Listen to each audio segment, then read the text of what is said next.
ನಮಸ್ಕಾರ, ಸ್ವಯಂ ಪಾಕ ಅಭಿಮಾನಿಗಳಿಗೆ ಸ್ವಾಗತ. ಇಂದು ನಾನು ಹೆಸರು ಬೇಳೆನಲ್ಲಿ ಜ್ಯೂಸ್ ಮಾಡೋದನ್ನ ತೋರಿಸ್ಕೊಡ್ತೀನಿ.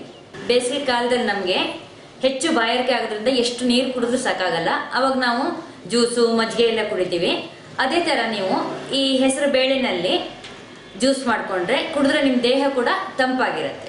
ಬೇಕಾಗುವ ಪದಾರ್ಥಗಳು: ಹೆಸರು ಬೇಳೆ 1/4 ಕಪ್ಪು, ಬೆಲ್ಲ ಅರ್ಧ ಕಪ್ಪು, ತೆಂಗಿನಕಾಯಿ ತುರಿ 1/4 ಕಪ್ಪು, 2 ಏಲಕ್ಕಿ, ಲಿಂಬೆಹಣ್ಣು ಒಂದು ಅರ್ಧ ಲಿಂಬೆಹಣ್ಣು. ಇದು ಆಪ್ಷನ್, ನೀವು ಬೇಕಾದ್ರೆ ಹಾಕೊಳ್ಳಿ, ಬೇಡದೇ ಇದ್ರೆ ಬಿಡ್ಬೋದು. ನೀರು 3.5 ಕಪ್ನಷ್ಟು.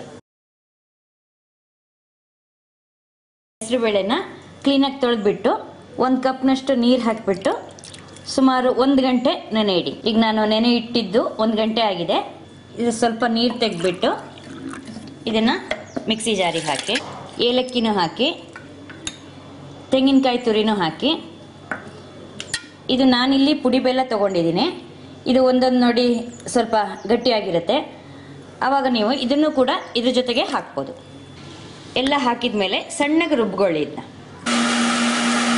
ನೀವು ಈ ರುಬ್ಬಿದ್ದನ್ನ ಸೋಸ್ಕೋಬೇಕು. ಈಗ ಇದನ್ನ ಮತ್ತಿನ್ನೊಂದ್ಸಲ ರುಬ್ಬಿ ಈ ನೀರು ತೆಗೆದಿಟ್ಕೊಂಡಿರ್ತಿರಲ್ಲ ಅದನ್ನ ಹಾಕ್ಬಿಟ್ಟು ಮತ್ತೆ ರುಬ್ಬಿ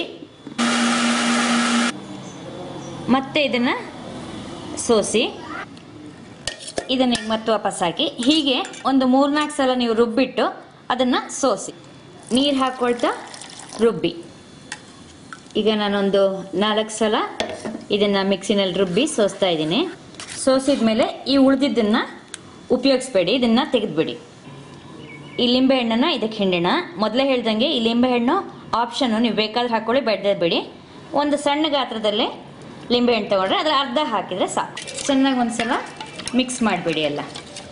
ಇದನ್ನ ನೀವು ಲೋಟಕ್ಕೆ ಹಾಕ್ಬೇಕಾದ್ರೆ ಯಾವಾಗಲೂ ಹೀಗೆ ಮಿಕ್ಸ್ ಮಾಡೇ ಹಾಕಿ, ಇಲ್ಲದಿದ್ರೆ ಮೇಲ್ಗಡೆ ತಿಳಿ ಉಳಿದ್ಬಿಟ್ಟು ಕೆಳಗಡೆ ಎಲ್ಲ ಗಟ್ಟಿ ಉಳಿದ್ಬಿಡುತ್ತೆ. ಸೊ ಮಿಕ್ಸ್ ಮಾಡಿಬಿಟ್ಟು ಪ್ರತಿ ಸಲನೂ ಲೋಟಕ್ಕೆ ಹಾಕಿ. ಈಗ ನೋಡಿದ್ರಲ್ವ ಹೆಸರು ಬೇಳೆನಲ್ಲಿ ಜ್ಯೂಸ್ ಹೇಗೆ ಮಾಡೋದು ಅಂತ. ಇದೇ ತರ ನೀವು ಹೆಸರು ಕಾಳಿನಲ್ಲೂ ಜ್ಯೂಸ್ ಮಾಡ್ಬೋದು. ಆದ್ರೆ ನೀವು ಹೆಸರು ಕಾಳನ್ನ ನೆನೆ ಹಾಕಿದಾಗ 1-2 ಗಂಟೆ ನೆನೆ ಹಾಕಬೇಕಾಗತ್ತೆ. ಅದು ಸ್ವಲ್ಪ ಲೇಟಾಗಿ ನೆನೆಯುತ್ತೆ. ಆದ್ರಿಂದ ಇದನ್ನ ನೀವು ನಿಮ್ಮ ಮನೆಯಲ್ಲೂ ಟ್ರೈ ಮಾಡಿಬಿಟ್ಟು ನಿಮ್ಮ ಅಭಿಪ್ರಾಯ ನಮಗೆ ತಿಳಿಸಿ. ನಮಸ್ಕಾರ.